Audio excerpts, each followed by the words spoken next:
there, I'm Nancy Herring from Now We're Cooking. It's Tuesday, so it's time for tips, tricks, and treats.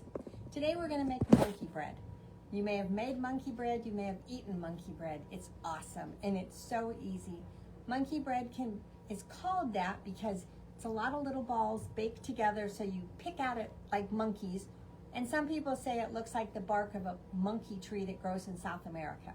Whatever reason for the name, it's a great name.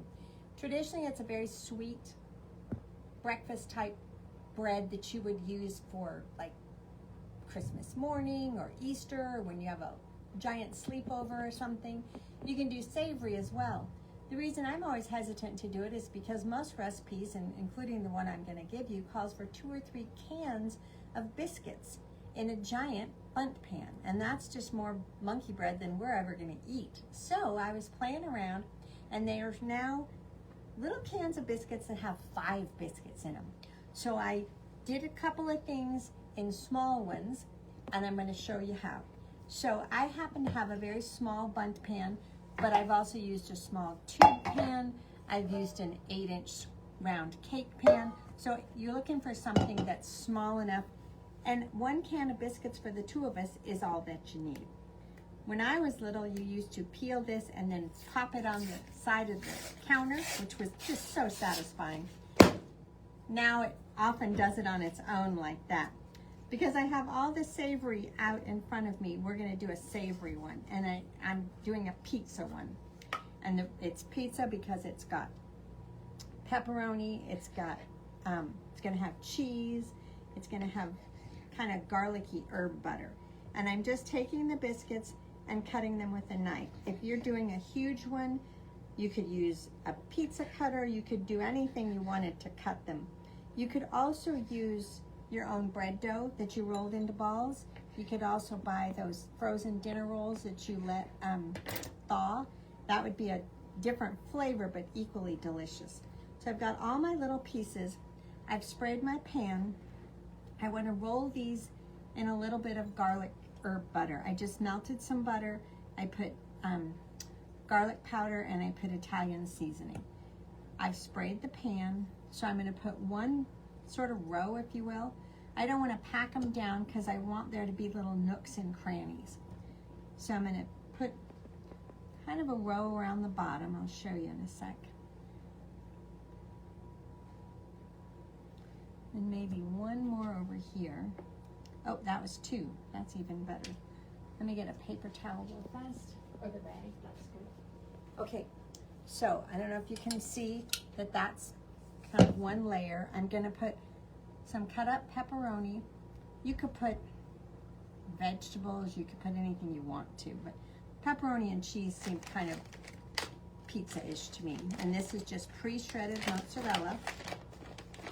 And I'm not really measuring, I'm just kind of putting it in there. Then I'm going to do another row. And these are flaky biscuits, so I could make them into even smaller pieces because you can sort of break them apart, but I'm trying to leave them the size after I cut them.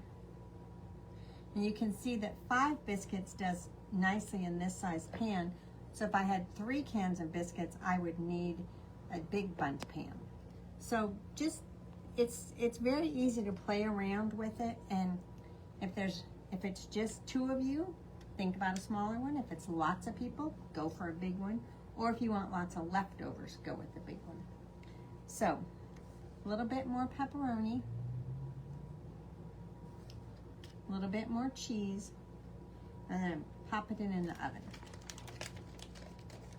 And then I'm going to show you the sweet one, then I'm going to show you the finished product. So a little more cheese on the top, and again, as much as you want. I've got a little bit of butter, and I'm just, to gild the lily, I'm just going to pour it over because I will just toss it otherwise. So, that one's got its layers, and it's going in the oven. Takes about 15 minutes to cook.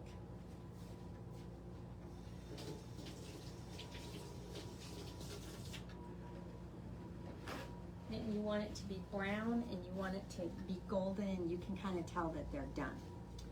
But savory, sweet, sweet, sweet, which is what most everybody associates with monkey bread. This one, I've got some cinnamon sugar mixed in a bowl. Gonna let my biscuits pop again. And this is kind of like,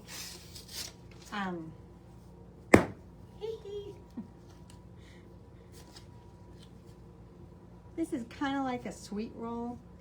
So what I'm gonna do is I'm gonna do the same cutting that I did before, and I'm gonna use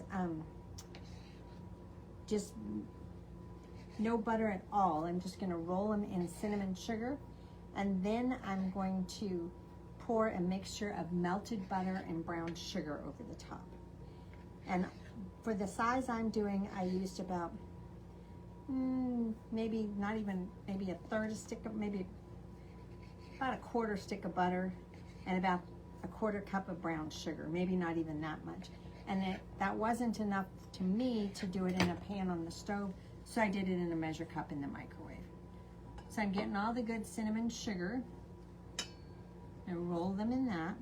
And this time I'm gonna do all the rolling, then I'm gonna pour the syrup over it. I'm not gonna pour syrup and then more layers. It's all gonna be in one. You could sprinkle chopped pecans or walnuts in here. You could put raisins in here, dried cherries, anything that kind of would be more festive to you. But I like to bake bread, but sometimes you don't want to take the time to do all that. And I thought this is a great way to do it. We made a pizza bread the other night with soup, and whoop, it was gone. It was much more satisfying than trying to make biscuits and then make sandwiches or do something like that. It was all in one. So getting all my cinnamon sugar in there. These look kind of like little rolled marshmallows to me right now.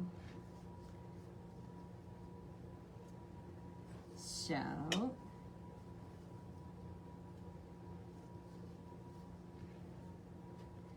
2 more little spots. And again, if you've got a large crowd, go for a large one. So, this is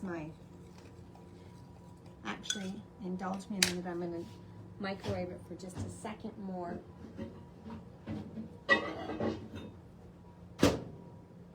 I want it to be a little runnier than it was. But this is what they look like in the pan. Okay.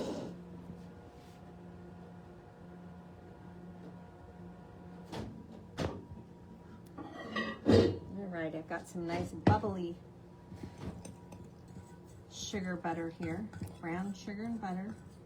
What's not to love about that? And I'm just gonna pour it over.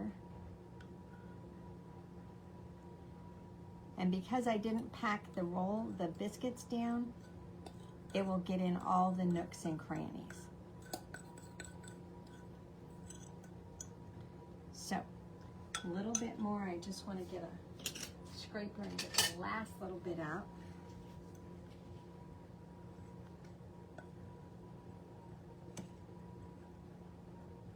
Alrighty, and that one's going in the oven. So, I'm sure you want to see what they look like. So I turned the pizza bread out, and instead of turning it this way and leaving it this way, I turned it, then I turned it back over because I thought the top was so fun. And if you have the right size dish, you can just put your pizza sauce in the middle, break off a piece, dunk it in your sauce, and eat it. Otherwise, you could give everybody their own piece of sauce. If I had a taller cup, that would be awesome. The sweet one, I turned upside down and left it upside down. And if you really wanted to gild the lily on this one, you can see the syrup, you can see everything. You could put some frosting in the middle, which would be just like heavy cream and powdered sugar stirred up, and you could dunk into that. But they're fun, they're easy. When you're, especially with football time coming up, maybe you want to make a big pot of soup and you want to have something to go with it, make a savory one. Maybe a lot of people are coming over for breakfast after church and you want to have something easy to do, make a big one. So monkey bread for all the monkeys in your life, or monkey bread because you pick it off and eat it. And if we're going to eat this, you're just going to pull off little piece of this and get some pepperoni in it. Dunk it in, and that is so good. Whoop. You didn't see that. So, I'm Nancy at Now We're Cooking. I encourage you to try monkey bread. I encourage you to come into the store. We're at Paseo and Wyoming. We're open Monday through Saturday from 11 to 4. We're in the process of restocking up after the holidays. We're getting new merchandise in every day. So make some monkey bread, come shopping, and thank you for watching. We'll see you next time. Bye now.